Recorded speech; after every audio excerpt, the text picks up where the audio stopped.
Grab of 1 pound of ground beef, a finely chopped medium onion, and 2 minced cloves of garlic, all sizzling together in a large skillet. The beef is cooked until no pink remains, while the onions and garlic infiltrate and enhance the meat with their deeply savory flavors.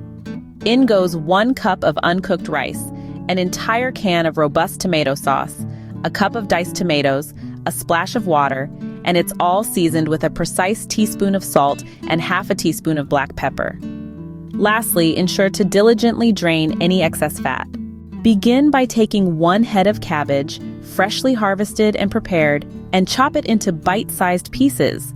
Scoop half of this crunchy cabbage and lay it out evenly at the bottom of a baking dish that has been lightly greased. On top of this, layer half of your beef and rice mixture, calculated to be 500 grams each.